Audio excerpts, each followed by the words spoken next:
তাহলে খাবারের ব্যাপারেও সতর্ক থাকতে হবে, খাবারটাও হালাল, উপার্জনটাও হালাল হতে হবে।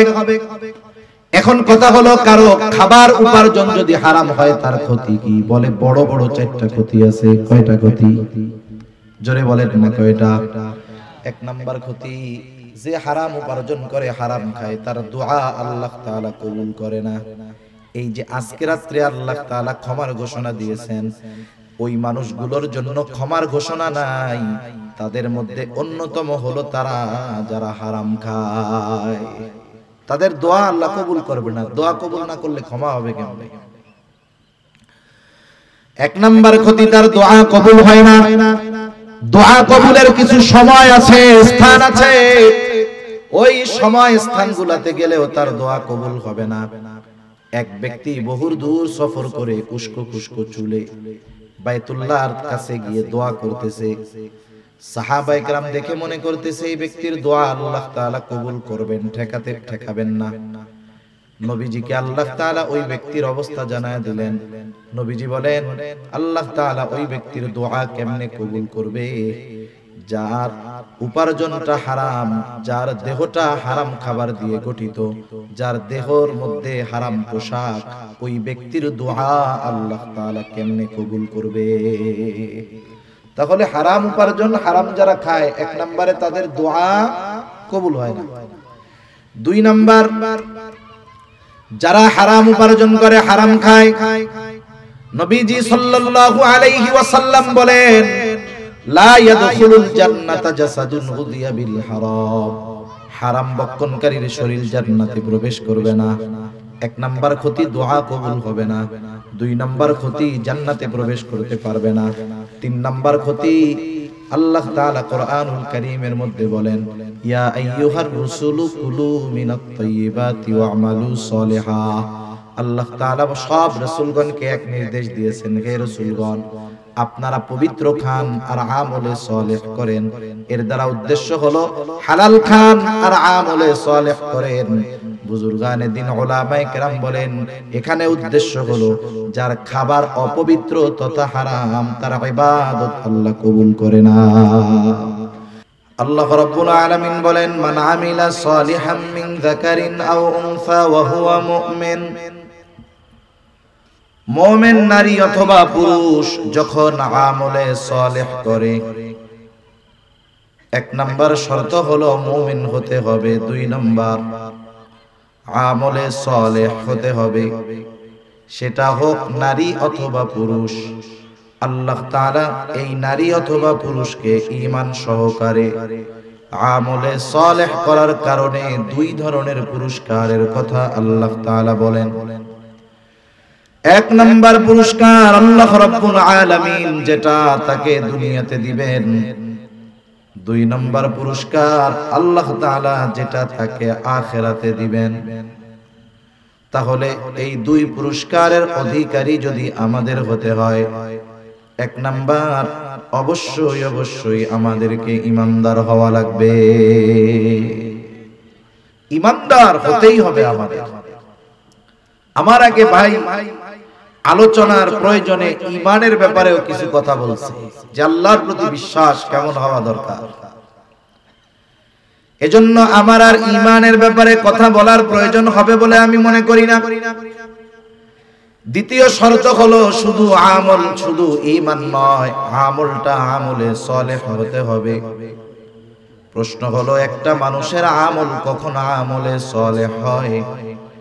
ঈমান তো কম্পালসারি থাকতেই হবে, সাথে সাথে আরো কয়েকটা গুণ যদি তার ওই আমলের মধ্যে পাওয়া যায়, ওই আমল যত ছোট হোক না কেন, ওই আমলটা আল্লাহ তাআলার কাছে কবুল হয়ে যায়। আমলে সালেহ কাকে বলে, এটার সংজ্ঞা আমরা সহজ ভাষায় বুঝি। একটা হলো শুধু আমল, আর একটা হলো আমলে সালেহ। আমল, আমলে সালেহ। আমলে সালেহ হলো ওই আমল যেই আমল আল্লাহ তাআলার কাছে কবুল হওয়ার যোগ্যতা রাখে। যেহেতু সামনে আমলের এক সিজন আসতেছে, রমজান মাস আসতেছে, আর মাত্র 15 দিন পরে।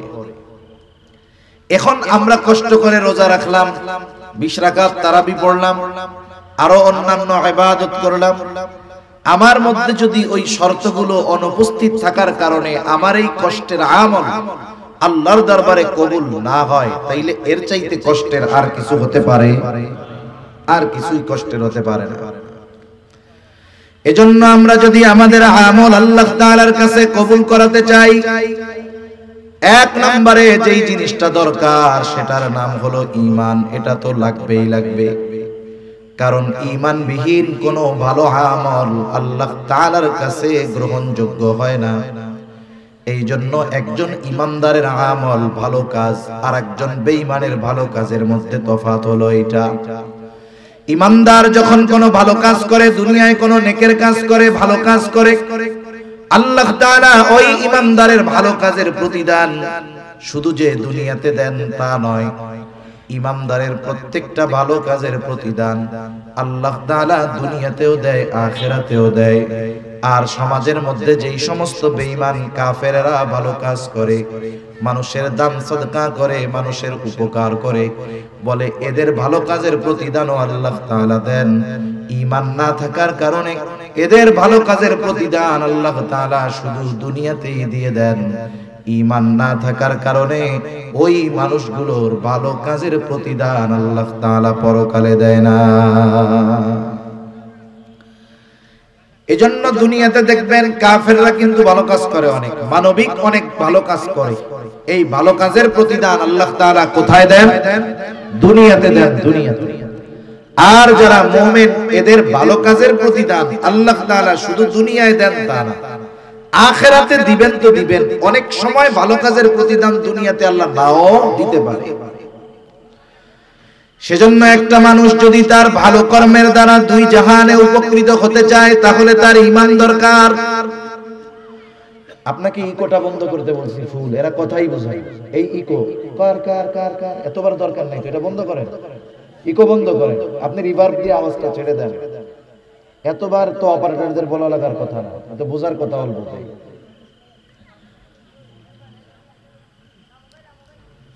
তাহলে একজন ঈমানদার ওই সময় সে ভালো কাজের প্রতিদান আখিরাতে পাবে যখন তার ঈমান থাকবে।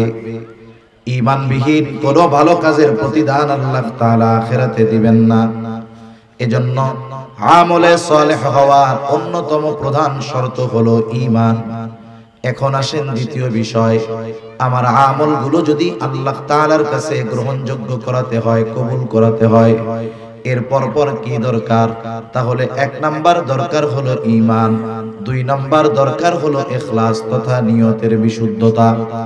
আমি আপনি যেই আমল করি না কেন, সেটা ছোট হোক আর বড় হোক, আল্লাহ তাআলার কাছে ওই আমলটা কবুল হওয়ার অন্যতম শর্ত হলো আমলটা হতে হবে একমাত্র আল্লাহ তাআলার সন্তুষ্টির জন্য।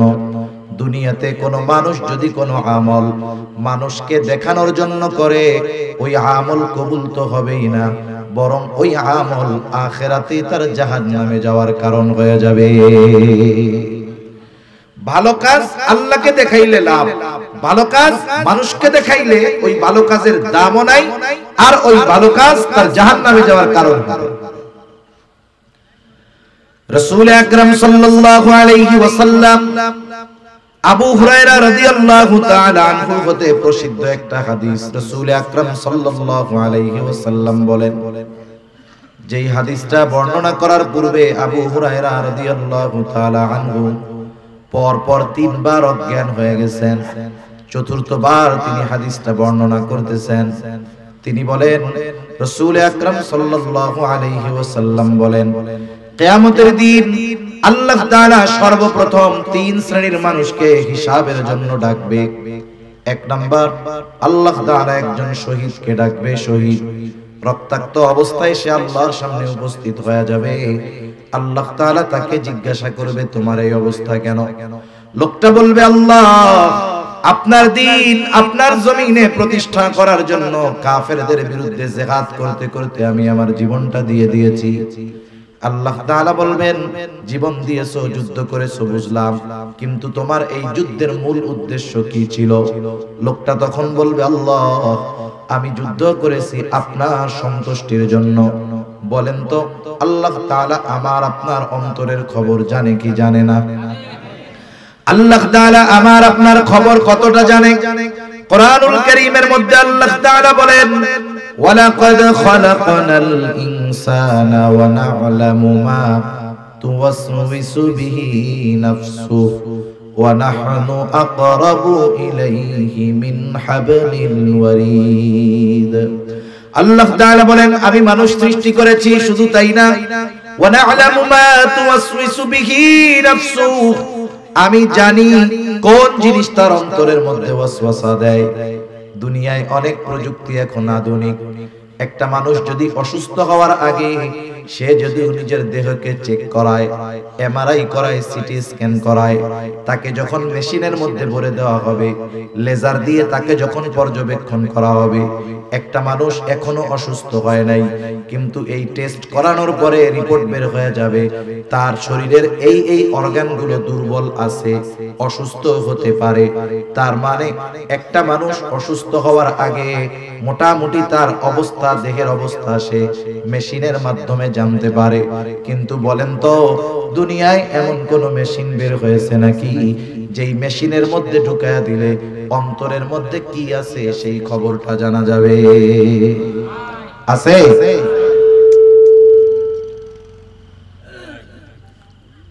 এইরকম মেশিন দুনিয়াতে আবিষ্কৃত হয় নাই। রাসূল আকরাম সাল্লাল্লাহু আলাইহি ওয়াসাল্লাম বলেন, আল্লাহ রাব্বুল আলামিন তখন বলবে, না বান্দা, আমি আল্লাহ তোমার অন্তরের খবর জানি। তুমি কেন যুদ্ধ করেছো জানি। কারণ যুদ্ধ করেছো যাতে করে দুনিয়ার মানুষ তোমার বীরত্বের প্রশংসা করে, তোমাকে বীর বলে, বাহাদুর বলে। তুমি যে উদ্দেশ্যে দুনিয়ায় জিহাদ করেছো, দুনিয়ায় তুমি তা পেয়ে গেছো। কারণ তুমি দুনিয়ার মানুষ তোমাকে বীর বলেছে, বাহাদুর বলেছে। সুতরাং আজকে আমি আল্লাহর তরফ থেকে তোমার জন্য কিছু নাই, তুমি চলে যাও, তোমার ঠিকানা হলো জাহান্নাম। আল্লাহ তাআলা দ্বিতীয়তে একজন দানবীরকে ডাকবে, জিজ্ঞাসা করবে, আমি আল্লাহ তোমাকে অনেক সম্পদ দিয়েছিলাম, এই সম্পদ তুমি কোন কাজে কোথায় ব্যয় করছো?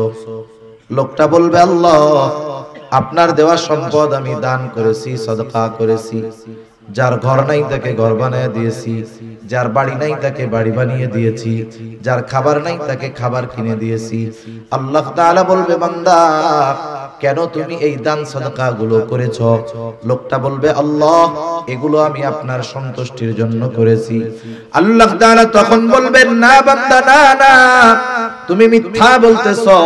আমি আল্লাহ তোমার অন্তরের খবর জানি। তুমি দান করেছো যাতে করে দুনিয়ার মানুষ তোমাকে দানবীর বলে, তোমার দানের প্রশংসা করে। তুমি যে উদ্দেশ্যে দান করেছো দুনিয়ায় তুমি তা পেয়ে গেছো। দুনিয়ার মানুষ তোমাকে দানবীর বলেছে, দুনিয়ার মানুষ তোমাকে গরিবের বন্ধু বলেছে। সুতরাং আজকে আমি আল্লাহর তরফ থেকে তোমার জন্য কিছু নাই, তুমি চলে যাও, তোমার ঠিকানা হলো চিরস্থায়ী জাহান্নাম। তৃতীয়তে একজন আলেম অথবা কারীকে ডাকবেন। আল্লাহ তাআলা জিজ্ঞাসা করবে, গোলাম কেন ইলম অর্জন করেছো, কেন কোরআন শিখেছো? লোকটা বলবে, আল্লাহ শুধুমাত্র আপনার সন্তুষ্টির জন্য কোরআন শিখেছি, ইলম শিখেছি। আল্লাহ তাআলা বলবে, না বান্দা, তুমি মিথ্যা বলতেছো।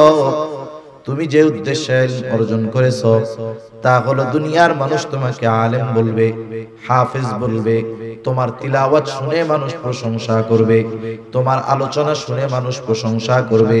তুমি মানুষের প্রশংসার জন্য আলেম হয়েছো, কোরআন শিখেছো। তুমি দুনিয়ায় তো তা পাইয়াই গেছো, কারণ দুনিয়ার মানুষ তোমার কথার প্রশংসা করেছে, তোমার ওয়াজের প্রশংসা করেছে, তোমার তিলাওয়াতের প্রশংসা করেছে। সুতরাং আজকে আমি আল্লাহর তরফ থেকে তোমার জন্য কিছু নাই, তুমি চলে যাও, তোমার ঠিকানা হলো চিরস্থায়ী জাহান্নাম। একটু খেয়াল দিয়ে বুঝেন, একটা মানুষ তার জীবনটা দিয়ে দিয়েছে, আরেকজন মানুষ জীবনের অর্জিত সম্পদগুলো দান করেছে, আরেকজন মানুষ দুনিয়ার কথা চিন্তা না করে ইলম অর্জন করেছে। এত কষ্টার্জিত বিষয়গুলো কোনো মূল্য পায় নাই। কেন? বলে ওইগুলো করেছে ঠিক, তবে আল্লাহর সন্তুষ্টির জন্য করে নাই, যার কারণে এই ইবাদত, এই আমল তার কোনো কাজে আসে নাই। উল্টা জাহান্নামে যাওয়ার কারণ কেন হলো? বুঝে থাকলে একটু জবাব দিবেন জবান খুলে। বলেন তো ইবাদতের একমাত্র হকদার কে? আরো জোরে বলেন কে? আল্লাহ হলেন ইবাদতের একমাত্র হকদার। কেউ যদি আল্লাহ তাআলার হক নষ্ট করে, অর্থাৎ ইবাদত করার দরকার ছিল আল্লাহর সন্তুষ্টির জন্য, কিন্তু করলো মানুষের সন্তুষ্টির জন্য, এটার দ্বারা হয় হলো শিরক। এক নাম্বার, ওই ইবাদত আল্লাহর জন্য হয় নাই, হয়েছে শিরক। দ্বিতীয়ত, ইবাদতের হকদার ছিল আল্লাহ, ইবাদত আল্লাহর জন্য হয় নাই বিধায় আল্লাহর হক নষ্ট হয়েছে। শিরক যুক্ত ইবাদত আল্লাহ তাআলার কাছে কোনো দাম নাই, এই জন্য ওইটা বাদ। দুই নাম্বার, ইবাদতের হকদার ছিল আল্লাহ, যেহেতু অন্যর জন্য করার কারণে আল্লাহর হক নষ্ট করা হয়েছে, এই জন্য এই ইবাদত কাজে আসবে না, বরং তার জাহান্নামে যাওয়ার কারণ হয়ে যাবে। সেজন্য আমরা যেই ইবাদত করি না কেন, আমরা ওই ইবাদত গুলো আল্লাহ তাআলার সন্তুষ্টির জন্য করব। সেটা যত ছোট ইবাদত হোক, যত বড় ইবাদত হোক, আল্লাহর জন্য যদি না হয় ওই ইবাদতের কোনো দাম আছে? যত ছোট ইবাদত হোক, আল্লাহর জন্য যদি হয়, দাম আছে না নাই? এটার নাম হলো ইখলাস, যে আমার সব ইবাদত একমাত্র আল্লাহ তাআলার জন্য হবে। যখন কোন ছোট ইবাদতের মধ্যেও এই উদ্দেশ্য থাকে, ওই ইবাদতটা তখন সুন্দর বলে বিবেচিত হয়। আল্লাহ তাআলা বেশি ইবাদত, বেশি আমল আমাদের কাছে চায় না। আল্লাহ তাআলা সুন্দর ইবাদত চায়, সুন্দর আমল চায়। সুন্দর কাকে বলে?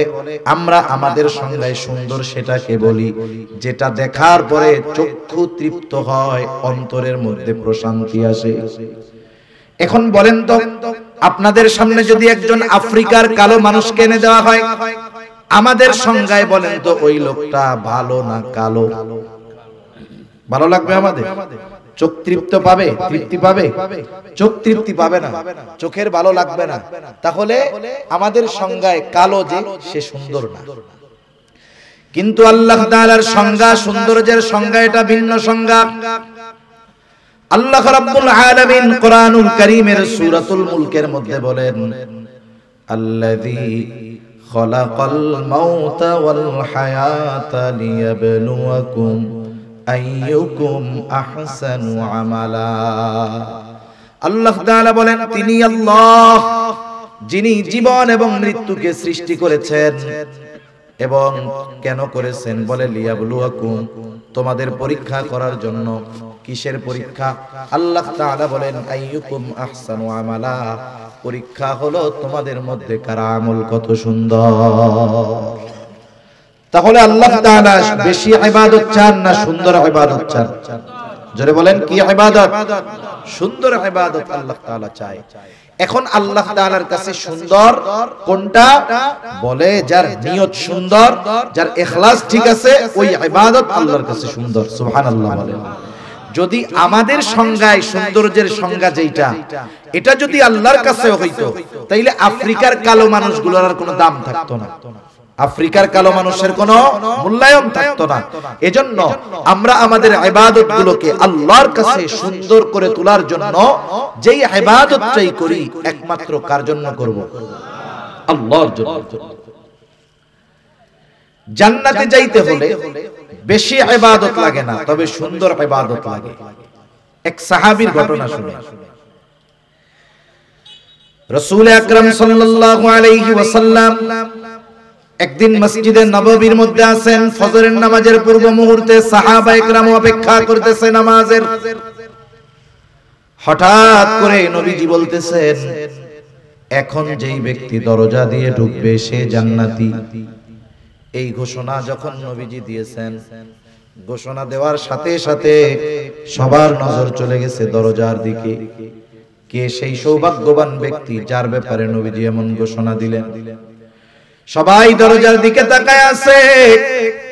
দেখা গেল একজন মানুষ সে মসজিদের মধ্যে ঢুকতেছে, তার ওযুর পানি এখনো দাড়ি দিয়া পড়ে।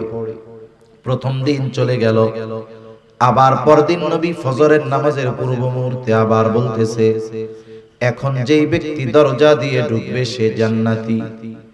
আগের দিনের মতো সবার নজর দরজার দিকে। দেখা গেল কতদিন যেই ব্যক্তি ঢুকেছিল, যেই অবস্থায় ঢুকেছিল, আজকেও হুবহু সেই অবস্থায় সে মসজিদের মধ্যে প্রবেশ করলো। দ্বিতীয় দিন চলে গেল, এইবার তৃতীয় দিন আবার নবীজি ফজরের নামাজের পূর্ব মুহূর্তে বলতেছে, এখন যেই ব্যক্তি দরজা দিয়ে ঢুকবে সে জান্নাতি। সবার নজর আবার দরজার দিকে। কে সেই সৌভাগ্যবান ব্যক্তি যার ব্যাপারে নবীজি আজকে এই ঘোষণা দিলেন? তারা তাকায় দেখে গত 2 দিন যেই ব্যক্তি দরজা দিয়ে ঢুকছে, ঢোকার সময় যেই অবস্থা ছিল আজকেও সেই অবস্থা। তার মানে নবীজির এই ঘোষণার পর 3 দিন পর পর এক ব্যক্তি প্রবেশ করেছে, যার ব্যাপারে নবীজি পরপর 3 দিন এই ঘোষণা দিলেন। ওই লোকটা যে জান্নাতি, কোনো সন্দেহ আছে নাকি? কোনো সন্দেহ নাই। রাসূল আকরাম সাল্লাল্লাহু আলাইহি ওয়াসাল্লামের এমন ঘোষণার পরে আব্দুল্লাহ ইবনে আমর ইবনুল আস রাদিয়াল্লাহু তাআলা আন ওই লোকটাকে গিয়ে জিজ্ঞাসা করতেছে, ভাই আমি তোমার বাড়িতে 3টা রাত থাকতে চাই, 3টা রাত যাপন করতে চাই। উদ্দেশ্য হলো নবীজি যেই ব্যক্তির ব্যাপারে এমন ঘোষণা দিলেন ওই ব্যক্তির কি স্পেশাল আমল আছে দেখার দরকার। কারণ এই দুনিয়াতে সব শ্রেণীর মানুষ তাদের স্পেশাল আমলগুলো নিরিবিলি রাতের বেলায় করে। বলেন তো, চোর চুরি দিনে করে না রাত্রে করে? ডাকাত ডাকাতি দিনে করে না রাত্রে করে? বলেন তো, যারা আহলুল্লাহ বুজুর্গানে দিন তারা তাদের স্পেশাল ইবাদতগুলো দিনে করে নাকি রাত্রে করে? এই রাতের বেলায় মূলত বুজুর্গ যারা, এরা রাতটাকেই ইবাদতের জন্য বেছে নেয়, কারণ একেবারে নিরিবিলি, কোনো ঝঞ্ঝাট নাই, ঝামেলা নাই। আবার যারা ওই ধরনের অকারেন্স করে, অপরাধ করে, ওরাও অপরাধের জন্য রাত্রকে বেছে নেয়, কারণ মানুষজন সব ঘুমে থাকে, রাস্তায় লোকজন থাকে না। তা উনি চিন্তা করতেছে স্পেশাল ইবাদত তো রাতের বেলা করে। এখন উনি রাতের বেলা কি ইবাদত করে এটা জানার জন্য তো ওনার বাড়িতে থাকার দরকার। উনি গিয়া ওই লোকটাকে বলতেছে। আর এক হাদিসের আলোকে বোঝা যায় নবীজি যেই ব্যক্তির ব্যাপারে এই ঘোষণা দিয়েছেন ওই ব্যক্তির নাম হলো সাদ বিন মুআজ রাদিয়াল্লাহু তাআলা আনহু, হযরত সাদ রাদিয়াল্লাহু তাআলা আনহু। উনি গিয়ে বলতেছে, ভাই আমি তোমার বাড়িতে একটু রাত্রি যাপন করতে চাই। বলে কোনো অসুবিধা নাই, চলেন। ইশার নামাজ পড়ে ওই লোকটার সাথে আব্দুল্লাহ ইবনে আমর ইবনুল আস চলে গেলেন তার বাড়িতে। আগের আমলে আমাদের গ্রাম অঞ্চলে ছিল বাহিরের কোনো মেহমান যদি আসতো বাড়ির ভিতরে নেওয়া লাগতো না। আমাদের এলাকায় বলে কাছারি ঘর। আপনাদের কি বলে? কাছারি বলে না? আগে কাছারি ছিল। কাছারি এমন ভাবে থাকতো, ঘরের মানুষের মহিলাদের পর্দা এমনি হয়ে যেত। কাছারির মুখটা থাকতো বাহির দিকে, মেহমান ঢুকতো, ওইখানে পানি বাথরুম করার ব্যবস্থা বাইরে থাকতো। তার মানে একজন মেহমান আসলে ভেতরের মহিলাদের পর্দার ব্যাপারে কোনো সমস্যা হইতো না। দেখেন আগের মানুষেরা, আমাদের মা দাদিরা নানিরা, এনারা কিন্তু এত বোরকা পয়রা ঘুরে নাই। কিন্তু এমনও দেখা গেছে ওই দাদি নানিদেরকে ওই বাড়ির মানুষ সারা জিন্দেগিতে অন্য পরপুরুষ এক নজরও দেখতে পারে নাই। ঠিক কিনা বলেন? আসলে বিষয় হলো বোরকাটা পর্দার জন্য জরুরি তা না, পর্দার জন্য মূলত নিজেকে প্রস্তুত করার দরকার। এখনের বোরকাগুলো পরার পরে তো আরো পর্দার চাইতে বেপর্দা হয়। ঠিক কিনা বলেন? বোরকা পরে কেন? বলে পর্দা করার জন্য। পর্দা করার জন্য যদি পরে, এখনকার যে ভাব বোরকা, আসলে ওইটা তো পর্দার জন্য হয় না, বরং মানুষকে আরো তার পোশাকের প্রতি আকৃষ্ট করার জন্য পরা হয়। সে যদি নিজেকে লুকানোর জন্য পরতো তাহলে ওই ধরনের স্টাইল থাকতো না, এমব্রয়ডারি থাকতো না, 14-15টা কুচি থাকতো না। কি যে ভাব হইছে বোরকার, এগুলো দ্বারা বাস্তবিক পর্দা হয় না। অথচ আগের মহিলারা এখনো অনেক আছে আমাদের গ্রাম অঞ্চলগুলোতে। পুরুষ মানুষ দেখছে, বৃদ্ধ মানুষ, কেউ তার দিকে তাকাবে না। সে দেখা যাচ্ছে রাস্তার থেকে নেমে কাপড়টাকে এমন ভাবে ঢাকনা দিছে যে তার দেহের আবহাওয়া আকৃতি বোঝার কোনো সিস্টেম নেই। কাচারি ঘরে থাকতে দিয়েছে আব্দুল্লাহ ইবনে আমর ইবনুল আসকে। আব্দুল্লাহ ইবনে আমর ইবনুল আস তিনি তো ঘুমানোর জন্য যান নাই, মূলত দেখার জন্য গেছে কি ইবাদত করে। তিনি খেয়াল করলেন ওই ব্যক্তি ঘরের মধ্যে ঢুকলো, বাতি নিভায়া দিল, ঘুমায় গেল। আব্দুল্লাহ ইবনে আমর ইবনুল আস সারা রাত সজাগ, কোন সময় উঠে আর কোন সময় কি ইবাদত করে দেখবে। কিন্তু দেখা গেল অপেক্ষা করতে করতে ফজরের আজান হয়ে গেছে, লোকটা ঘুমের থেকে উঠছে মাত্র। আজানের পরে ঘুম থেকে উঠছে, এরপরে জরুরত সারছে, এরপরে সে নামাজের জন্য প্রস্তুত হয়ে গেছে। তার মানে আজ রাত্রে সে কোনো স্পেশাল ইবাদত করে নাই। পরের দিন আবার বলতেছে, ভাই আমি আজকেও একটু সমস্যা, তোমার বাড়িতে থাকতে চাই, থাকতে দিবা না? কি বলে, হ্যাঁ থাকো। এইবার গত দিনের মতো সারা রাত জাগা, দেখে এশার নামাজ পড়ে ঘুমায়, ফজরের আজান দিলে ঘুম থেকে উঠে। 2 দিন পার হয়ে গেল। একটা মানুষ যদি কোনো ধারাবাহিক কোনো কাজ করে, ধারাবাহিক কোনো আমল করে, তাহলে ওই আমলটা পরপর 3 দিন সাধারণত বাদ যাওয়ার কথা না, যেহেতু তার কোনো অসুস্থতা নাই, তার কোনো শগল নাই, ব্যস্ততা নাই, যার কারণে ইবাদতটা বাদ যাইতে পারে। এইবার 3য় দিন আবার বলে, ভাই আজ রাতটাও আমি তোমার বাড়িতে একটু থাকতে চাই। বলে, থাকো, কোনো অসুবিধা নাই। ওই রাত্রটাও সারা রাত সে জেগে থাকছে। দেখলো এশার নামাজ পড়ে ঘুমায় গেল, আর ফজরের আজান দিলে ঘুম থেকে উঠলো। এইবার আর নিজের কৌতূহলকে চাপায় রাখতে পারে নাই। আব্দুল্লাহ ইবনে আমর ইবনুল আস ওই লোকটাকে জিজ্ঞাসা করতেছে, ভাইরে তোমার বাড়িতে 3 দিন থাকার কারণ আমার বাড়িতে থাকার জায়গা নাই এটা নয়, বরং এই 3 দিন তোমার বাড়িতে রাত্র যাপন করার কারণ হলো আগে পরপর 3 দিন ফজরের নামাজের পূর্ব মুহূর্তে হঠাৎ করে নবীজি ঘোষণা করতেছে, এখন যেই ব্যক্তি দরজা দিয়ে ঢুকবে সে জান্নাতি। আমরা সবাই তাকায় দেখলাম, কে সে? দেখলাম তুমি দরজা দিয়ে ঢুকছো। এই ঘোষণা পরপর 3 দিন নবীজি দিয়েছেন, পরপর 3 দিনই নবীজির ঘোষণার পরে তুমি দরজা দিয়ে ঢুকছো। আমি তোমার বাড়িতে রাত্র যাপন করার উদ্দেশ্য ছিল, আমি দেখতে চেয়েছিলাম তুমি স্পেশাল কি আমল করো, যার কারণে নবীজি তোমার ব্যাপারে এমন ঘোষণা। আলহামদুলিল্লাহ, নবীজি যদি আমার ব্যাপারে এমন ঘোষণা দিয়ে থাকেন এটা তো বড় শুকরিয়ার বিষয়।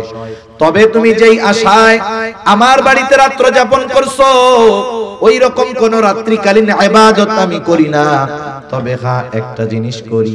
কি করো? বলে, রাত্রে যখন আমি ঘুমাতে যাই, আমাকে যারা কষ্ট দিয়েছে আমি তাদের সবাইকে মাফ করে দেই। 5 ওয়াক্ত নামাজ পড়ি, হারাম হালাল বেঁচে চলি, যেটা সাধারণ কাজ, এর চাইতে বেশি কিছু করি না।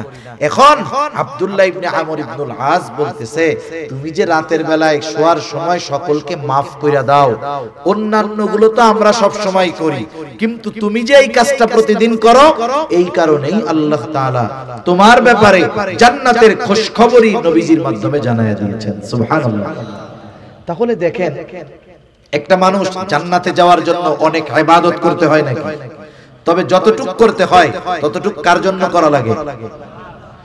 তাহলে আল্লাহ তাআলার কাছে যদি আমল কবুল করাতে হয়, 1 নাম্বার দরকার ঈমান। জোরে বলেন, কি দরকার? 2 নাম্বার দরকার হলো ইখলাস। কি? জোরে বলেন, ইখলাস তথা নিয়তের বিশুদ্ধতা। ভাইরে আওয়াজ ছাড়তে পারো না? তুমি কি বুঝতেছো কথা? আওয়াজ ছাড়ো। মুখ মিশায় কতক্ষণ বলা যায়? আমি কি বলতে চাইছি তুমি বুঝতে পারছো? তুমি বুঝছো? এটা রিভার্ব দিয়ে আওয়াজটা সুন্দরভাবে ছাড়বে। আওয়াজটা জেনে আমার দূরের থেকে সুন্দর মতো টানে। তোমার তো এইটার কোনো আওয়াজ হয় না, তুমি খালি ওই বাইরের ওইটা বাড়াও। আর নাকি পারো না? না পারলে বলবো যে পারি না, তাহলে আর দরকার নেই, যা আছে তাই থাক। তাহলে 1 নাম্বার দরকার হলো ঈমান, 2 নাম্বার দরকার হলো ইখলাস তথা নিয়তের বিশুদ্ধতা, 3 নাম্বার দরকার হলো সুন্নাত। সুন্নাত কারণ দুনিয়ায় কোনো ইবাদত নাই যে ইবাদতের সুন্নাত পদ্ধতি নাই। ইবাদত নিজস্ব মন গড়া পদ্ধতিতে করলে হয় না, ইবাদত করতে হয় মুহাম্মাদুর রাসূলুল্লাহ সাল্লাল্লাহু আলাইহি ওয়াসাল্লামের পদ্ধতিতে। সুন্নাত হলো এমন এক জিনিস, তথা নবীজির পদ্ধতি হলো এমন এক জিনিস, তুমি না পারলে থাক, আমি মাপছি, না পারলে থাক, যা আছে তাই করো। একটা হলো গাড়ি ভালো, গাড়ি ভালো, যদি যে চালাইতে না পারে চলবে, কাজ হবে, ওই গাড়ি খাদে পড়ে যাবে। আরেকটা হলো গাড়িতে ডিফেক্ট আছে কিন্তু ড্রাইভার পাক না, দেখবে ও ওইটারে নিয়ে চালায় চলে যাবে। এই অপারেটিং এর মধ্যে সিস্টেম আছে। আপনাকে জিনিস ভালো দিলেই হবে না, ওই জিনিস চালানোর মতো দক্ষ লোক দিতে হবে, নাইলে কাজ হবে না। জিনিস ভালো আছে কিন্তু আমি বুঝতে পারছি পাইলট শেষ, বাদ যে হয় নাই, এটা কি 10 সিট দেওয়ার দরকার আছে নাকি? একটা দেখলে ওটাই তো বোঝা যায় যে বাদ হইছে কি হয় নাই। সেজন্য তোমার আর নড়াচড়ার দরকার নাই, আমি কষ্ট করে কইতেছি, অসুবিধা নাই। দুনিয়াতে এমন কোন ইবাদত নাই যেটার সুন্নাত পদ্ধতি নাই, তথা নবীজির দেখানো পদ্ধতি নাই, এমন কোন ইবাদত দুনিয়াতে নাই। বরং দুনিয়ার কাজগুলো যদি কেউ নবীজির পদ্ধতিতে করে, ওই দুনিয়াবি কাজগুলোও ইবাদত হয়ে যায়। যেমন প্রতিদিন মানুষের কিছু করণীয় কাজ আছে, দৈনন্দিন কিছু জরুরত আছে, যেমন বাথরুম করা, বাথরুমে যাওয়া, এটা দৈনন্দিন একটা কাজ। একজন ফজরের আজান শুনে ঘুম থেকে উঠে গেল, ফজরের আজান শুনে ঘুম থেকে উঠছে, নামাজে যাবে, জরুরতে চাপ দিয়েছে, সে চিন্তা করতেছে নামাজে যদি দাঁড়াই, ফজরের নামাজের কেরাতটা একটু লম্বা, যদি ওই সময় নামাজের মধ্যে জরুরতে চাপ দেয়, ইবাদতের একাগ্রতা নষ্ট হয়ে যাবে। এই চিন্তা করে সে চিন্তা করলো তাহলে জরুরতটা পূরণ করে এরপরে মসজিদের দিকে যাই। এই নিয়তে সে বাথরুমের দিকে রওনা হলো। বাথরুমে যাওয়ার পদ্ধতি, সুন্নাত পদ্ধতি হলো 1 নম্বরে মাথা ঢেকে যাওয়া। সেটা আপনি টুপি দিয়ে ঢাকেন, আর রুমাল দিয়ে ঢাকেন, গামছা দিয়ে ঢাকেন, অসুবিধা নাই। নবীজির সুন্নাত হলো মাথা ঢেকে বাথরুমে যাওয়া। আর বিজ্ঞানও বলে মাথা ঢেকে বাথরুমে যাওয়া উচিত। কেন? বলে বাথরুমের মধ্যে অগণিত ব্যাকটেরিয়া আছে, বাথরুমের মধ্যে অগণিত জীবাণু আছে। এই মাথার চুল, এটা হলো অত্যন্ত সংবেদনশীল। দেখবেন মাথার মধ্যে খুশকি হয়, কিন্তু যার দাড়ি আছে এরা জিজ্ঞাসা করেন তো দাড়ির মধ্যে কখনো খুশকি হয় নাকি? চুলের চাইতে দাড়ি বড়, কিন্তু এই জায়গায় কেন হয়? বলে মাথার স্কিন, মাথার স্কিন যে চামড়া, এইটা বেশি সংবেদনশীল। এজন্য এই চুলও ময়লা টানে বেশি, মাথার চামড়াও ময়লা টানে বেশি। এজন্য যদি মাথা ঢাকা না থাকে, বাথরুমের এই জীবাণু ব্যাকটেরিয়া গিয়ে তার মাথার মধ্যে সমস্যা হতে পারে, চামড়ায় সমস্যা হতে পারে। বিজ্ঞান বলে। আর নবীজি 1000 বছর আগে বলে দিয়েছেন বাথরুমে যাওয়ার সময় মাথা ঢেকে যাইবা। সেজন্য বাথরুমে যাওয়ার সময় মাথা ঢেকে যাওয়া সুন্নাত। কথায় কথা আসে তাই একটা জিনিস বলে দেই, আমরা তো এখন সভ্যকে, আধুনিককে, যার ঘরের মধ্যে বাথরুম বেশি সে তত আধুনিক, ঠিক না? আপনি বাড়ি বানাইছেন, আগে বাথরুম থাকতো অনেক দূরে, এখন আপনি বাড়ি বানাইছেন, বাথরুম যদি ঘরের মধ্যে না দিয়া বাইরে দেন, মানুষ আপনাকে আধুনিক বলবে না। কিন্তু যদি ঘরের মধ্যে বাথরুম দেন, দেখবেন এটাকে আরো আধুনিক বেশি বলে, ঠিক কিনা বলে? আধুনিকতা কি হইছে? বাইরের বাথরুম ঘরে ঢুকছে, বাইরের পায়খানা কই ঢুকছে? ঘরের মধ্যে ঢুকছে। এই হলো আধুনিকতার নাম। এই বাথরুম ঘরে হওয়ার কারণে আমরা অনেক সময় মিসওয়াক, আমাদের ব্রাশ, এগুলো বাথরুমের মধ্যে রাখি, একটা র‍্যাকের মধ্যে রেখে দেয়। এখন বাথরুমের মধ্যে যখন থাকে ব্যাকটেরিয়া, জীবাণু থাকে, আপনি ঘুম থেকে উঠে পেস্ট লাগায় ব্রাশ করতেছেন, ওই জীবাণু ওর দ্বারা আপনার পেটে সমস্যা হতে পারে। এজন্য বিশেষ করে মিসওয়াক, ব্রাশ, এগুলো বাথরুমের বাইরে রাখবো তো ইনশাআল্লাহ। এবার আপনি বাথরুমে ঢুকবেন, ঢোকার আগে দোয়া পড়তে হবে। অনেকে জানে না, ঢুকা এরপরে দোয়া পড়ে। ঢোকার আগে দোয়া পড়বেন, এরপরে বাম পা দিয়ে ঢুকবেন, বাথরুমের মধ্যে বসলেন, জরুরত ছাড়লেন, টিস্যু ইউজ করলেন, পানি দিয়ে পরিষ্কার পরিচ্ছন্ন হইলেন।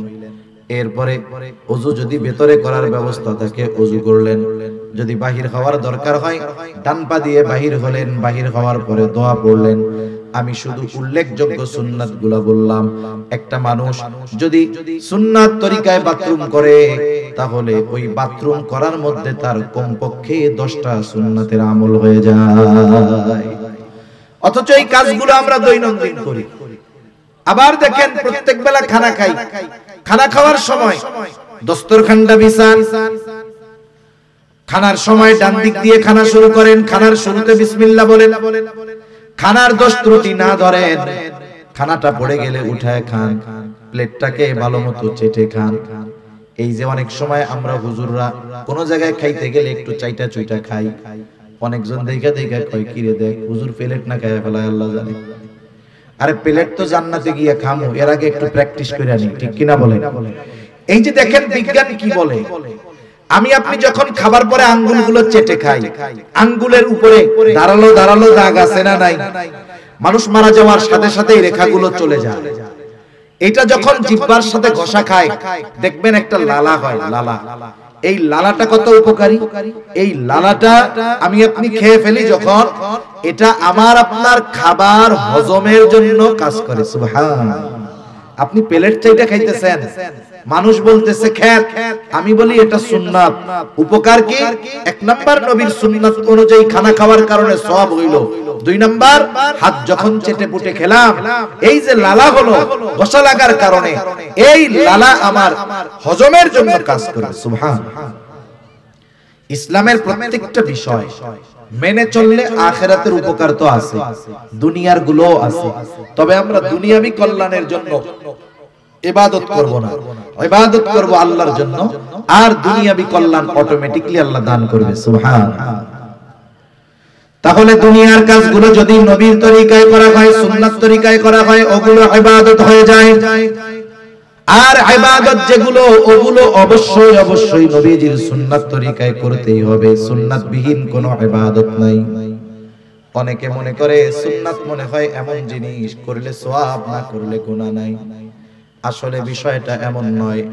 কিছু সুন্নাত আছে ফরজ, কিছু সুন্নাত আছে ওয়াজিব, কিছু সুন্নাত আছে সেটা স্বাভাবিক সুন্নাত। এখন কথা হইল কিছু সুন্নাত ফরজ, এটা কেমনে হয়? যেমন কোরআনুল কারীমের মধ্যে নামাজের কথা আছে 82 জায়গায়। কয় জায়গায়? 82 জায়গায় নামাজের কথা আছে। আল্লাহ তাআলা কোন বিষয়ে গুরুত্ব আরোপ করার জন্য একাধিকবার বলার দরকার হয় না, একবার বললেই সেটা যথেষ্ট হয়ে যায়। আল্লাহ তাআলা 82 জায়গায় নামাজের কথা উল্লেখ করার দ্বারা কমপক্ষে 82টা উদ্দেশ্য আছে। আল্লাহ তাআলা নামাজের কথা কোরআনুল কারীমে 82 জায়গায় বলছেন। এখন যদি গোটা দুনিয়ার সব মুফাসসিরদেরকে একত্রিত করেন, সকলকে যদি বলেন আপনারা সবাই মিলে নবীর সুন্নাত বাদ দিয়ে, নবীর হাদিস বাদ দিয়ে শুধুমাত্র কোরআন থেকে ফজরের 2 রাকাত নামাজ আমরা যেই পদ্ধতিতে পড়ি, ওই পদ্ধতিগুলো শুধু কোরআন থেকে বের করে দিবেন, আপনারা সাধারণ মানুষও সহজে বুঝবেন।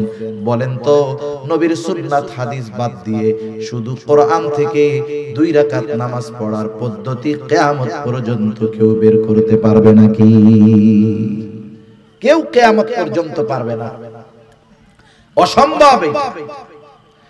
তাহলে নামাজের আদেশ করেছেন আল্লাহ, আর নামাজ কিভাবে পড়তে হবে শিখিয়ে দিয়েছেন মুহাম্মাদুর রাসূলুল্লাহ সাল্লাল্লাহু আলাইহি ওয়াসাল্লাম। নবীজি বলেন সাল্লু কামা রাআইতুমুনি উসাল্লি, নামাজ কিভাবে পড়তে হবে আমাকে দেখে দেখে তোমরা শিখো, আমাকে দেখে দেখে নামাজ পড়া শিখো। কিভাবে নামাজ পড়তে হবে, তার মানে নামাজের আদেশ করেছেন আল্লাহ, আর নামাজের পদ্ধতি শিখিয়ে দিয়েছেন মুহাম্মাদুর রাসূলুল্লাহ। অনেক উদাহরণ না, একটা দুইটা উদাহরণ দেই। আজকে আমি আমার জীবনে কক্সবাজার সবচাইতে ফালতু মাইক পাইলাম, এনারে যেমনে বলতেছি পারতেছে না। আমার আগে ভাই কথা বলছে কেমনে, আমি স্টার্ট করার পরে সাউন্ডটা নষ্ট হয়ে গেল, আমারই বদনসিব মনে হয়। নামাজের যেই ফরজগুলো আছে, নামাজের ফরজগুলোর মধ্যে একটা ফরজ হলো রুকু করা। কি করা? আমার দিকে তাকান, একটু কষ্ট করে তাকান, আমি বেশি সময়ের কথা বলবো না। কি করা বলেন না, জোরে বলেন।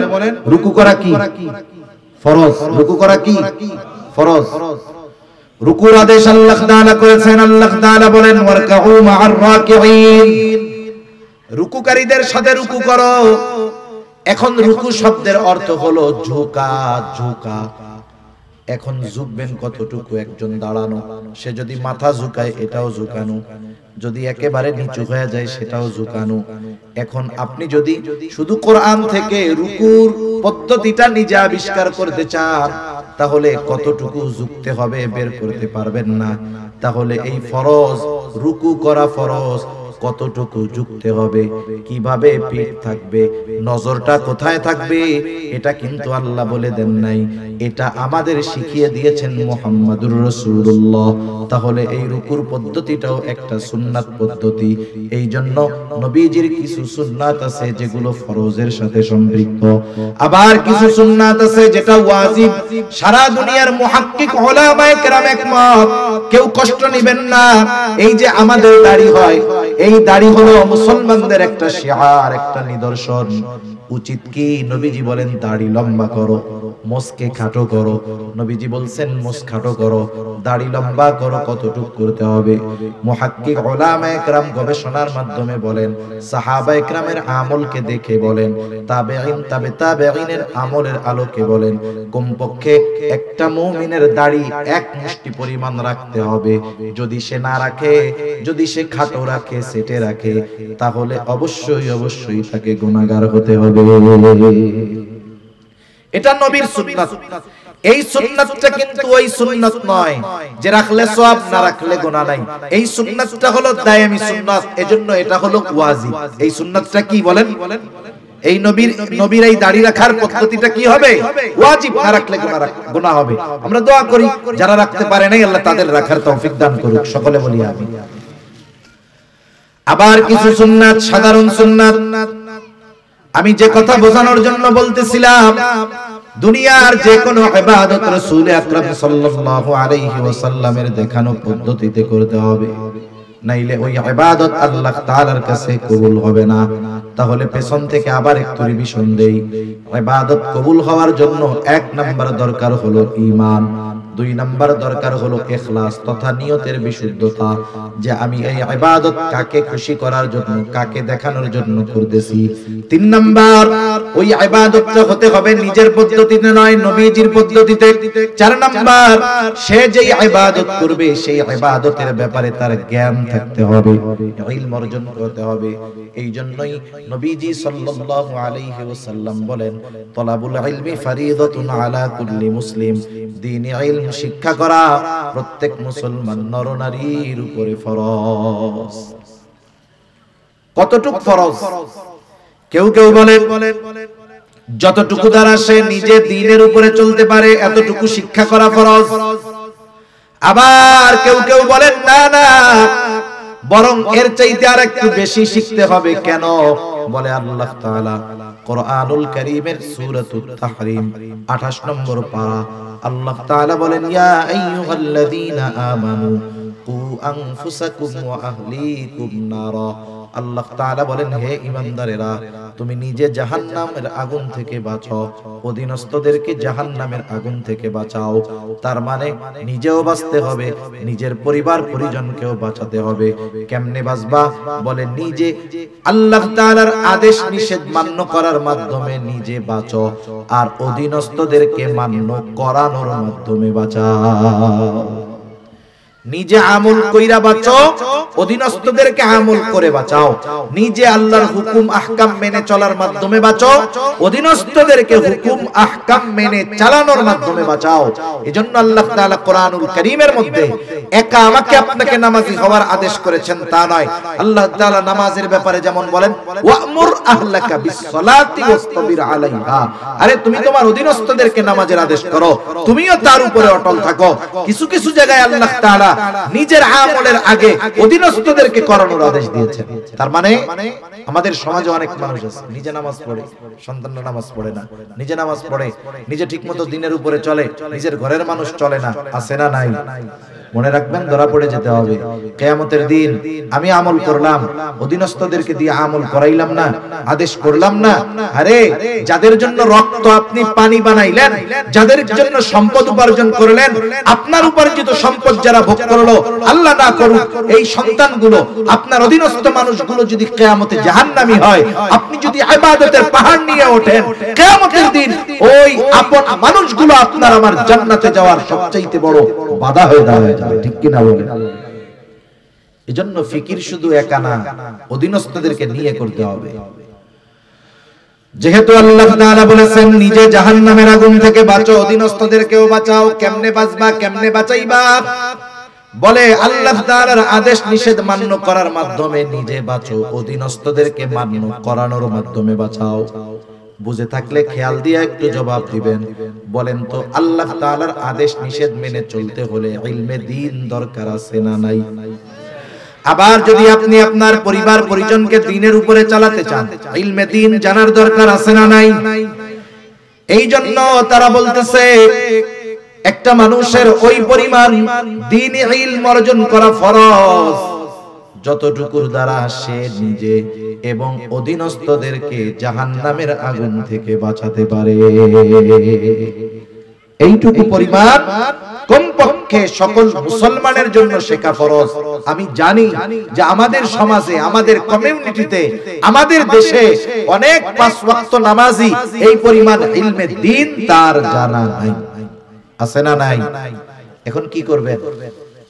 আপনি যদি আপনার মসজিদের ইমাম সাহেবকে গিয়ে বলেন, হুজুর রাসূল আকরাম সাল্লাল্লাহু আলাইহি ওয়াসাল্লাম তো বলছে দ্বীনি ইলম শিক্ষা করা প্রত্যেক মুসলমান নরনারীর উপরে ফরজ, কমপক্ষে ওইটুকু শিখতে হবে যার দ্বারা নিজে দ্বীনের উপরে চলা যায়, অধীনস্থদেরকে চালানো যায়। আমরা তো এই পরিমাণ মনে হয় জানি না। এটাকে বলা হয় জরুরতে দ্বীন। হুজুর আমাদেরকে একটু জরুরতে দ্বীন একটু শিক্ষা দেন, যেটুকু শিক্ষা করা ফরজ। আপনার মসজিদের ইমাম সাহেব কি বলবে যে না এটা আমি পারবো না? বলবে? জোরে বলেন না, বলবে? বলবে না। সে চেষ্টা করবে শিখিয়ে দেওয়ার। আপনি যদি কোনো মাদ্রাসার শিক্ষকের কাছে গিয়ে, মাদ্রাসায় গিয়ে মাদ্রাসার প্রিন্সিপাল মুহতামিম সাহেবকে বলেন যে আমাদের এই জরুরতে দ্বীন শেখার একটা ব্যবস্থা করে দেন, বলেন তো তারা কি বলবে? আমরা পারবো না। তার মানে আপনার আমার শেখার ব্যবস্থা আছে, আমরা আমাদের গাফলতির কারণে শিখি না। এই না শেখাটা কি হচ্ছে? এক তো গুনাহগার হচ্ছি, দ্বিতীয়ত দেখা যাবে যে এই ইবাদতগুলো করতেছি ওই ইবাদতগুলোর মাসলা মাসাইল না জানা থাকার কারণে কোন সময় ইবাদত নষ্ট হচ্ছে নিজেও টের পাই না। যেমন ঈমানের পরে সবচেয়ে বড় আমল হলো নামাজ। নামাজের কিছু বিষয় আছে ফরজ, কিছু বিষয় আছে ওয়াজিব। যেমন নামাজের বাহিরে ভিতরে 13 ফরজ। বলেন তো ফরজ ছুটে গেলে নামাজ হবে নাকি? এক লোক নামাজ পড়তেছে, পাশে আরেকজন পড়ে, সে নামাজ শেষ করার আগে দুইটা সাউ সিজদা দিছে, এরপরে আবার সে সালাম ফিরিয়ে নামাজ শেষ করেছে। পাশের জন এমনিই জিজ্ঞাসা করে, কি রে ভাই তুমি যে সাহু সিজদা দিলা কারণ কি? বলে সাহু সিজদা কখন দেয়? বলে নামাজের ওয়াজিব ছুটা গেলে সাহু সিজদা দিতে হয়, তাইলে নামাজ হয়ে যায়। কিন্তু ফরজ যদি ছুটা যায় বলেন তো নামাজ থাকবে না যাবে? এখন বলে সাহু সিজদা দিছস কেন? ওয়াজিব ছুটছে নি? কয় ওয়াজিব ওয়াজিব ছুটে নাই, একটু বায়ু বাইর হয়ে গেছে। বুঝেন নাই? একটু বায়ু বের হয়ে গেছে, এই জন্য আমি সাউ সিজদা দিছি। এখন বলেন বায়ু যদি বের হয় ওযু থাকে না যায়? ওযু যদি না থাকে নামাজ থাকে না যায়?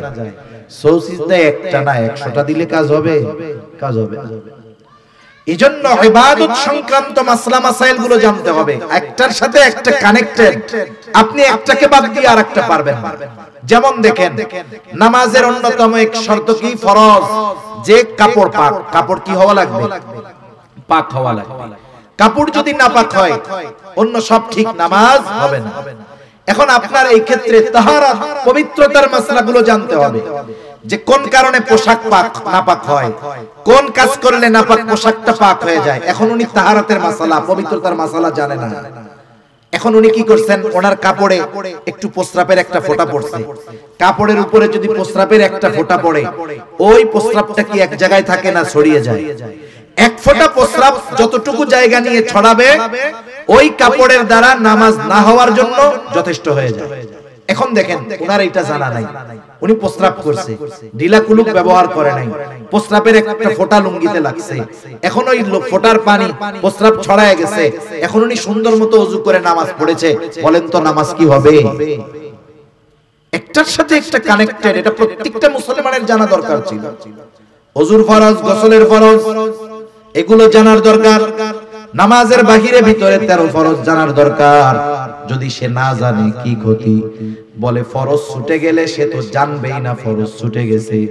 দেখা যাবে জীবনে অনেক নামাজ পড়েছে, ফরজ ছুটে গেছে, এই কারণে তার এক ওয়াক্ত নামাজও আল্লাহর কাছে কবুল হয় না। আবার নামাজের ওয়াজিব 14টা, ওয়াজিব ছুটে গেলে সাহু সিজদা যেতে হয়। দেখা গেল তার ওয়াজিব গুলো জানা নাই, জানা থাকলেই না ছুটলে সাহু সিজদা দিবে। হ্যাঁ, ওয়াজিব ছুটে গেছে, টেরও পায় নাই, সাহু সিজদা তো দেয়ই নাই, তাহলে কি হলো? বলে তার নামাজ হয় নাই। এইবার নামাজ ভঙ্গের কারণ আছে 19টা, এগুলো নামাজিকে নামাজের আগে জানতে হবে। দেখা গেল এর থেকে যদি একটা কারণ পাওয়া যায়, নামাজ নষ্ট হয়ে যায়, নামাজ ভেঙে যায়। আবার ওযু ভঙ্গের কারণ আছে 7টা, ওযু যদি ভেঙে যায় নামাজও ভেঙে যায়। চিন্তা কইরা দেখেন এক নামাজ এর সাথে কত মাসালা রিলেটেড আছে। এই জন্য নবীজিও জানায় দিয়েছেন দ্বীনি ইলম শিক্ষা করা ফরজ। আর আমরা যেই ইবাদত করব সেই ইবাদতের পরিপূর্ণ মাসলা যদি না থাকে, দেখা যাবে নিজের অজান্তে ইবাদতের মধ্যে ভুল হয়ে গেছে। সেজন্য রোজা আসতেছে, রোজার সব মাসলা মাসাইল গুলো জানবো। কোন কারণে রোজা ভাঙে, কোন কোন কারণে রোজা নষ্ট হয়ে যায়, এই বিষয়গুলো জানা জরুরি কি জরুরি নয় বলেন? রোজার আগে জানা নিব হুজুরদের কাছ থেকে, উলামা ইকরামের কাছ থেকে।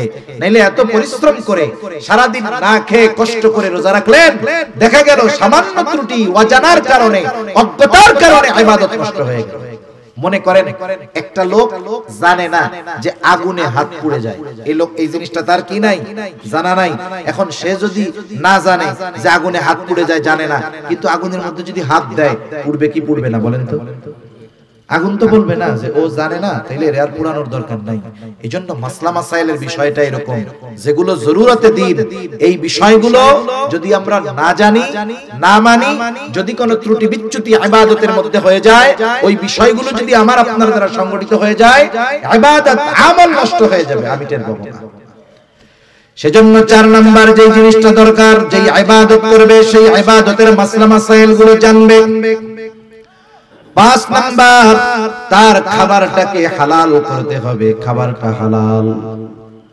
অনেক মানুষ আছে খাবার হালালের ব্যাপারে বড় পেরেশান।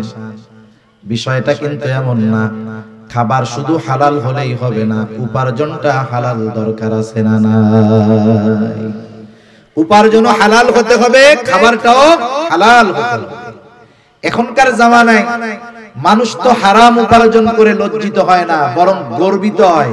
সমাজের মধ্যে আরো মাথা উঁচু করে থাকে হারামখোরের দল, আছে না নাই বলেন? পরিস্থিতি কোথায়? অথচ আল্লাহর রাসূল সাল্লাল্লাহু আলাইহি ওয়াসাল্লাম হালাল উপার্জন করাকে ইবাদত বলে অভিহিত করেছে। রাসূলুল্লাহ সাল্লাল্লাহু আলাইহি ওয়াসাল্লাম বলেন, কাসবুল হালালি ফরিদাতুম বাদাল ফরিদা। ফরজ ইবাদতের পরে অন্যতম ফরজ ইবাদত হলো হালাল উপার্জন করা। একটা মানুষ যখন ফজরের নামাজ আদায় করবার পর হালাল উপার্জনের নিয়তে হালাল কর্ম করে, মনে রাখবেন একটা মানুষের কর্ম যত ছোট হোক, ওই কর্মটা যদি হালাল কর্ম হয়, ওই ব্যক্তিকে কর্মের কারণে কখনো তিরস্কার করা যাবে না। কর্ম যদি হালাল হয়, এই হালাল কর্মের কারণে তাকে তিরস্কৃত করা যাবে না। আমাদের সমাজে, আমাদের অঞ্চলে যেগুলো হয় বলি, মনে করেন কেউ থাকলে বা কেউ থাকলে মনে করেন কিছু করবেন না, আমি বোঝানোর জন্য তো দান করতে পারে, ঠিক কিনা বলেন? এখন রিকশাওয়ালার মাথায় একটা বুদ্ধি আসছে যে এই বুদ্ধি অনুযায়ী যদি কাজ করা হয়, আমাদের আসন্ন সমাধান অথবা যেই সমস্যার সমাধান হয়ে যাবে। ও এখন বলতে চায় যে আমি একটা কথা বলি, যখন ডাক্তার, ইঞ্জিনিয়ার, প্রফেসর, উকিল, ব্যারিস্টার, ম্যাজিস্ট্রেট ওনারা সমাধান পায় না, মাথা গরম, এই টাইমে যদি রিকশাওয়ালা বলে আমি একটা কথা বলি, তখন কি হবে? ওনাদের মেজাজ গরম, বেটা রিকশাওয়ালা বল। এত জ্ঞানী গুণী মানুষ এই জায়গায় আছে, বুদ্ধি পায় না, রিকশাওয়ালা ওই জায়গায় মাথা চাড়া দিয়ে উঠছে। আচ্ছা, এই লোকটা তো এই এলাকার, এর তো একটা নাম ছিল, ঠিক কিনা বলেন? নাম ছিল না? কিন্তু নাম বাদ দিয়ে ওর কর্মকে আগে বলার কারণ কি? কারণ কি? এই কর্মের কথা বলে ওকে আঘাত করা, কর্মের কথা বলে ওকে কি করা? আঘাত করা। সেজন্য আমাদের সমাজে ছোট পেশার মানুষ যারা, আমরা এদেরকে অনেক সময় তাদের কর্মের ব্যাপারে তিরস্কার করি। খবরদার, হালাল উপার্জনকারী সে হালাল উপার্জন করতেছে, যেই ছোট্ট কর্মের দ্বারা ওই কর্মটাকে তিরস্কার করার কোনো সুযোগ নাই।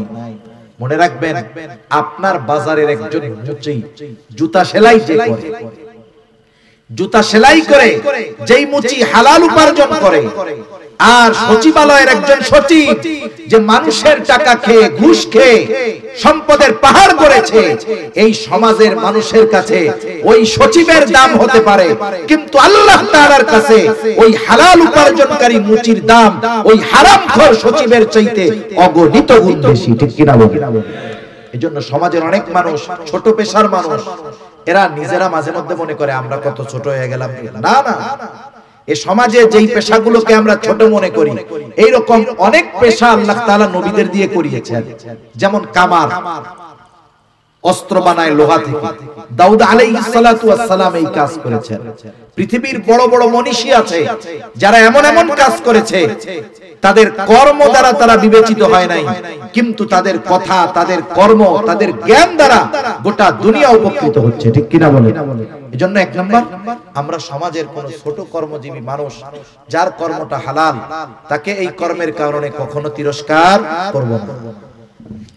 এজন্য নবীজি বলেন, কাসবুল হালালি ফরিদাতুন বাদাল ফরিদা, ফরজ ইবাদত সমূহ ঠিক রেখে যে হালাল উপার্জনের জন্য হালাল কর্ম করে, নবীজি বলেন এটাও তার ইবাদত। সুবহানাল্লাহ বলেন।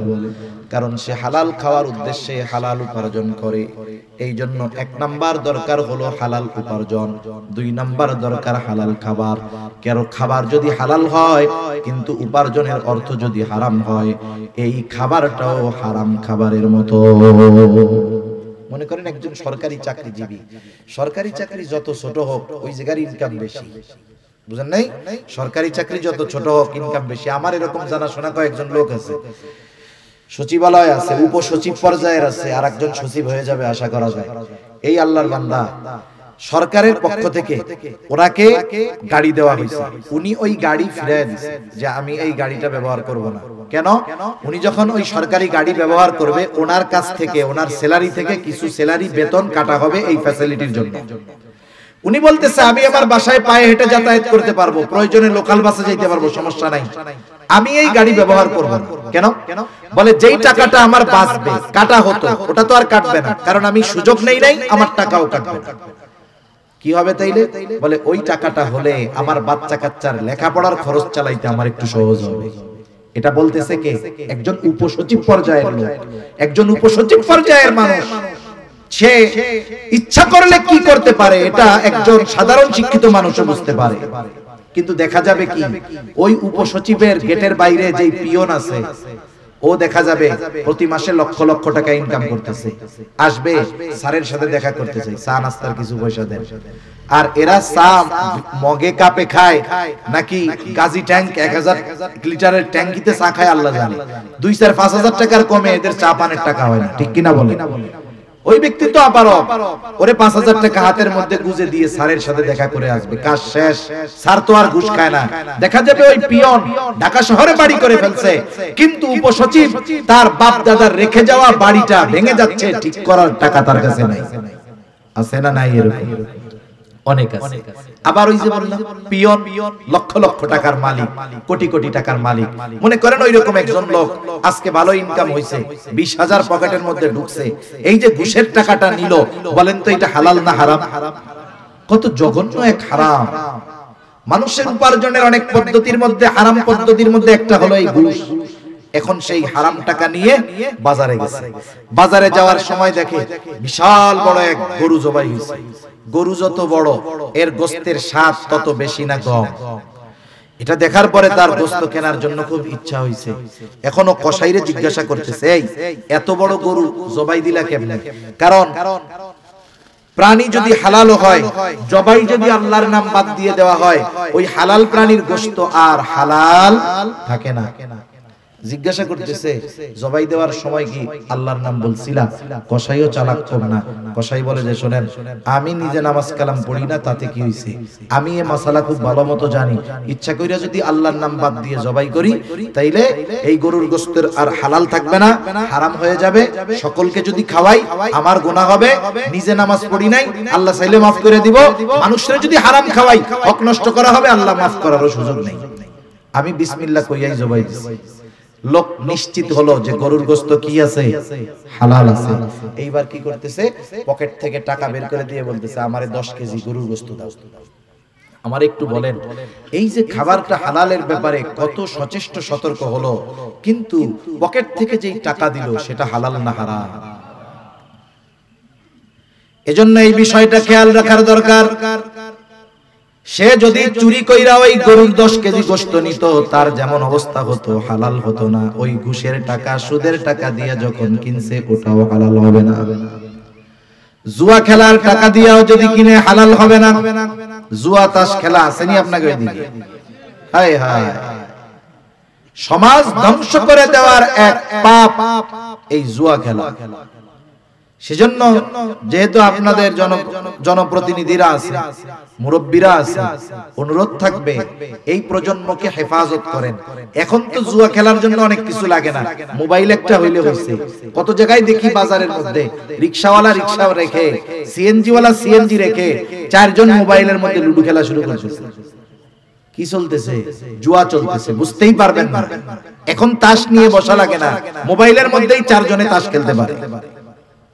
অবস্থা খুব খারাপ। এই জুয়ার ভয়ানক থাবা থেকে এই জাতিকে, আগামী প্রজন্মকে হেফাজত করার দরকার, ঠিক কিনা বলেন? এর দ্বারা উপার্জিত পয়সা, সুদ ঘুষের পয়সা যেমন হারাম, এর দ্বারা উপার্জিত পয়সাটাও হারাম। তাহলে খাবারের ব্যাপারেও সতর্ক থাকতে হবে। খাবারটাও হালাল, উপার্জনটাও হালাল হতে হবে।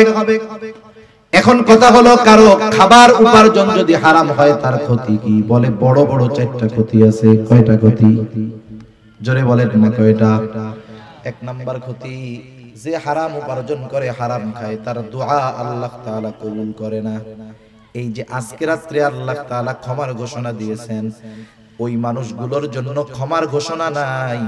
তাদের মধ্যে অন্যতম হলো তারা যারা হারাম খায়। তাদের দোয়া আল্লাহ কবুল করবে না। দোয়া কবুল না করলে ক্ষমা হবে কেমনে? 1 নাম্বার ক্ষতি, তার দোয়া কবুল হয় না। দোয়া কবুলের কিছু সময় আছে, স্থান আছে। ওই সময় স্থানগুলোতে গেলেও তার দোয়া কবুল হবে না। এক ব্যক্তি বহু দূর সফর করে উস্কো খুস্কো চুলে বাইতুল্লাহর কাছে গিয়ে দোয়া করতেছে। সাহাবায়ে কেরাম দেখে মনে করতেছে এই ব্যক্তির দোয়া আল্লাহ তাআলা কবুল করবেন, ঠেকাবেন না। নবীজিকে আল্লাহ তাআলা ওই ব্যক্তির অবস্থা জানায় দিলেন। নবীজি বলেন, আল্লাহ তাআলা ওই ব্যক্তির দোয়া কেমনে কবুল করবে?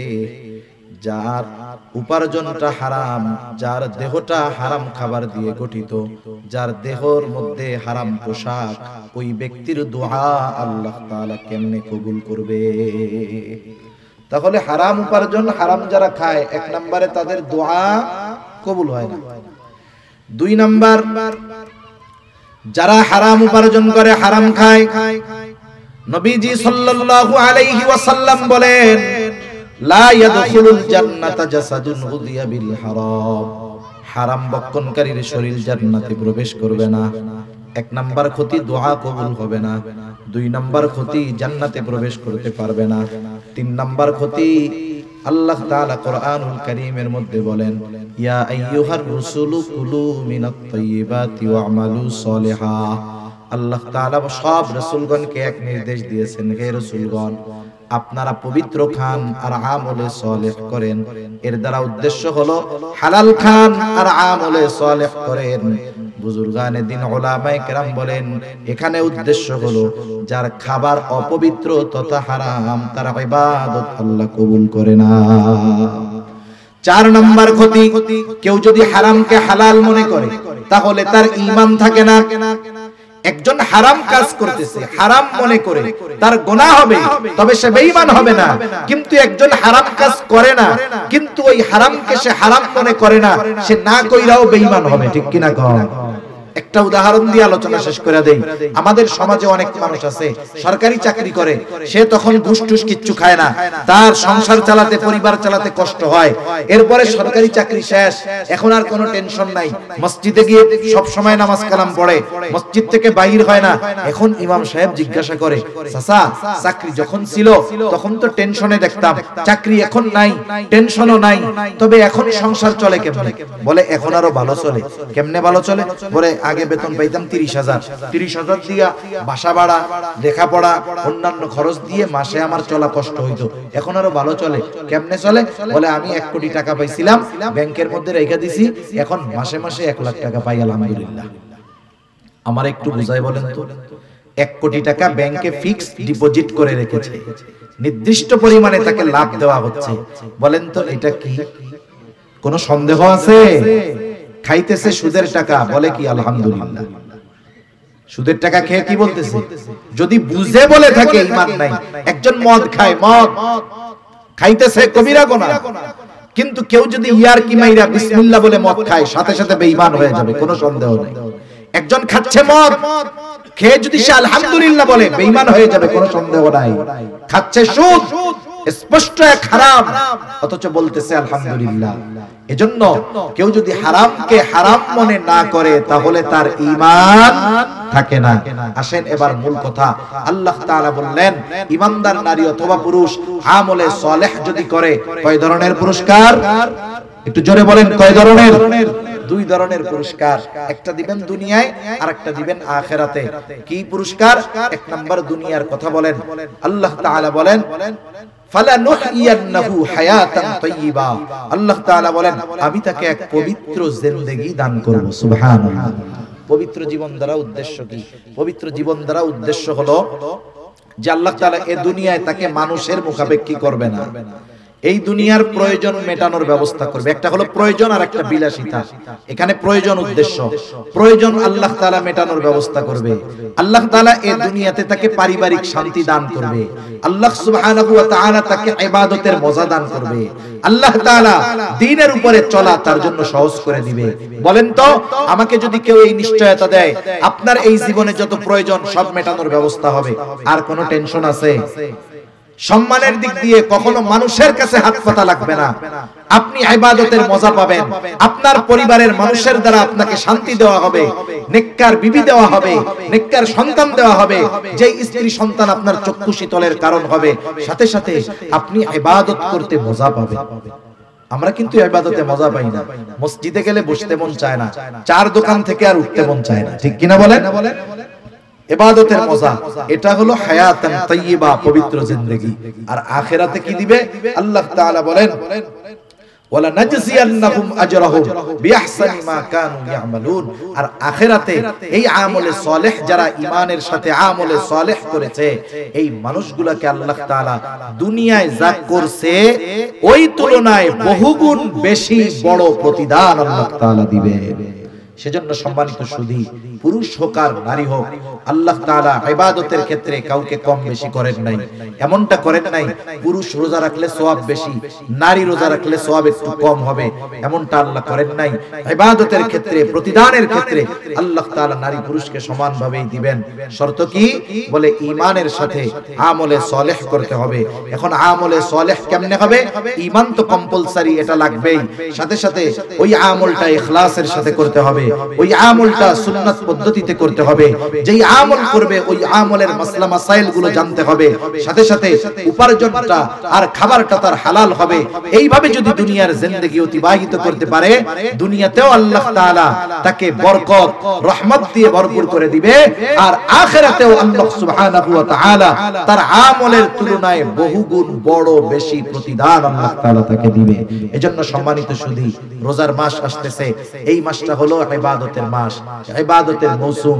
যেমন কৃষক সময় যখন চাষাবাদের সময় যখন ভালোমতো আবাদ করে, চাষ করে, এরপরে ফসল ঘরে উঠে, বাকি মাসগুলো সে আরামসে নিশ্চিন্তে কাটায়।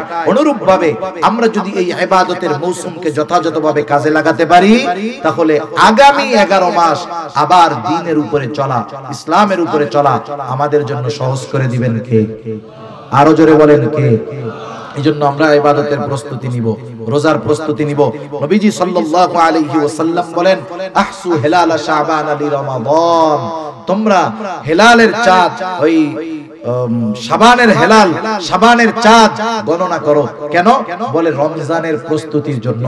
এই যে আজকে 15 তারিখ হয়ে গেছে, সন্ধ্যার পর থেকে নিয়ে কয় তারিখ? 15 তারিখ। আরবি মাস সূর্যাস্ত যাওয়ার সাথে সাথে শেষ, আবার মাগরিব থেকে শুরু, সূর্যাস্ত যাওয়ার সাথে সাথে 1 তারিখ শুরু আর 1 তারিখ শেষ। সেই হিসাবে আজকে 15 তারিখ। আমরা ডে কাউন্টিং করব, ডে কাউন্টিং করব যে রমজানের প্রস্তুতির জন্য আর 14 দিন, আর 13 দিন, 12 দিন। দেখবেন আপনি যদি ইবাদত করার ইচ্ছা থাকে, এইভাবে যদি প্রস্তুতি গ্রহণ করেন, রমজানের আগে যদি ঘরের বাইরের যেই প্রয়োজনীয় কাজগুলো সেরে নিতে পারেন, যে কাজগুলোর কারণে ইবাদত কষ্টসাধ্য হতে পারে, ওই কাজগুলো যদি আমরা সেরে নিতে পারি, তাহলে রমজানের ইবাদতগুলো নিশ্চিন্ত মনে, প্রফুল্ল মনে করা যাবে ইনশাআল্লাহ। সেজন্য আমরা প্রস্তুতি নিব তো ইনশাআল্লাহ। যেহেতু আমলের সিজন আসতেছে, আমরা সকলেই আমল করব। যে নামাজ পড়ে না সেও পড়বে তখন, কিন্তু করলাম কিন্তু কবুল হলো না, তাহলে এই কষ্টটা তো বৃথা গেল। এজন্য ইবাদত কবুল হওয়ার বিষয়গুলো আপনাদের খেদমতে আরজ করলাম। হাসরের মাঠ কোথায় হবে? শহীদের মর্তবা কেমন হবে? স্থানীয় পর্যায়ে বিভিন্ন এনজিও যথা আশা, বেরাক, প্রত্যাশী থেকে লোন নেওয়া জায়েজ হবে কিনা? হাসরের ময়দান কোথায় হবে? এই পৃথিবীটাই হাসরের ময়দান হবে। কিয়ামতের আলামতগুলোর মধ্যে উল্লেখ আছে, শেষ জামানা, একেবারে শেষ সময় সবাই জেরুজালেম মুখী হবে, এবং ওই শাম, ওইটা কিয়ামতের ময়দান হবে। শহীদদের মর্তবা অবশ্যই আল্লাহর জন্য, দ্বীনের জন্য যারা তাদের জীবনকে উৎসর্গ করে দিয়েছে, আল্লাহ তাআলা তাদের ব্যাপারে বলেন, ওয়ালা তাকুলু লিমান ইউকতালু ফি সাবিলিল্লাহি আমওয়াত বাল আহইয়াউন ওয়ালাকিন লা তাশউরুন। আল্লাহ তাআলা বলেন, যারা আল্লাহর জন্য শহীদ হয়েছে তোমরা তাদেরকে মৃত বলো না। আল্লাহর রাস্তায় যারা জীবন উৎসর্গ করেছে তাদেরকে তোমরা মৃত বলো না। বাল আহইয়া ওয়ালাকিন লা তাশউরুন, বরং তারা জীবিত, তবে দুনিয়ার মানুষের মতো জীবিত নয়। বিশেষ প্রসেসে আল্লাহ তাআলা তাদের জীবিত রেখেছেন। ওখানে তাদের জীবিত থাকতে হলে কি দরকার? খাবার দরকার, অক্সিজেন দরকার, যা কিছু দরকার সবকিছুর ব্যবস্থা বিশেষ পদ্ধতিতে করেছেন কে? শহীদের মর্তবা অনেক বড়। তৃতীয়, এনজিও। সুদ ব্যাংক থেকে নেন আর এনজিও থেকে নেন, সুদ তো সুদ। সুদ কোনোদিন জায়েজ হওয়ার সুযোগ নেই। এটা এমন এক হারাম যেটা কখনো জায়েজ হয় না। গাড়ি আবার চলে আসবে নাকি? কয়টায়? কই? 12টায়। আমরা প্রস্তুতি নিয়ে শেষ করে দেই না? দেখেন, সুদ তো সুদ। কিছু হারাম জায়েজ হয়, কিন্তু সুদ এমন এক হারাম, এটা কখনো জায়েজ হয় না। মনে করেন, আমি বলি মাইন্ড করেন, পায়খানা হারাম না? যদি কারো এমন রোগ হয়, ডাক্তার বলে ওরে বাঁচাইতে হইলে প্রতিদিন আধা কেজি পায়খানা খাওয়াইতে হবে, এটা ওর জন্য জায়েজ হবে, জীবন বাঁচানোর জন্য। কেউ যদি বলে, ডাক্তার, দিনদার ডাক্তার বলে জীবন বাঁচানোর জন্য শুকরের গোশত খাওয়াইতে হবে, এটা ওর জন্য ওষুধ হিসেবে খাওয়ানো জায়েজ। কিন্তু বলেন তো, কোন রোগ হইলে ডাক্তার লিখবে যে এনাকে যদি বাঁচাইতে হয় তাহলে সুদ খাওয়াইতে হবে? বলেন তো, এই সুদ কোন সময় জায়েজ হওয়ার সম্ভাবনা আছে? এটা নিঃসন্দেহে হারাম। এটা কোন সময় বৈধ হওয়ার, জায়েজ হওয়ার কোনো সুযোগ নাই। হালাল তো করে, কারণে জায়েজ হওয়ার সুযোগ নাই। এজন্য এই অভিশপ্ত বিষয় থেকে আমাদেরকে বাঁচতে হবে। এক হারাম, পায়খানা খাইছে, ওটা তার হারাম খাওয়ার গুনাহ হবে। কিন্তু কেউ যদি 1 দিরহাম পরিমাণ সুদ খায়, তার মায়ের সাথে জিনা করার মতো গুনাহ হবে। তাইলে পায়খানা খাওয়া হারাম আর সুদ খাওয়া হারাম, কিন্তু ডিসটেন্সটা কি বুঝতে পারছেন তো? তাহলে বলেন তো, একজন সুস্থ মস্তিষ্কের লোক ওই মানের পাপ যেটা করলে মায়ের সাথে জিনা করা হয়, ওটা কি কখনো করবে? তার মানে 1 নম্বরে সুদ যারা খায় এদের মস্তিষ্ক বিকৃত হয়ে গেছে। এজন্য কিয়ামতের দিন ওই রকম তারা উঠবে, মানুষেরা দেখেই বুঝতে পারবে এই মানুষগুলো সুদখোর। আফসোসের ব্যাপার, আমাদের সমাজে যে যত বড় সুদখোর, সামাজিকভাবে তার অবস্থান তত বড়। এটা আমাদের জন্য একটা গজবের মতো, অভিশাপের মতো, ঠিক কিনা বলেন? আল্লাহ এই সুদ নামক জঘন্য বিষয় থেকে আমাদের বেঁচে থাকার তৌফিক দান করুন। সকলে বলি আমিন।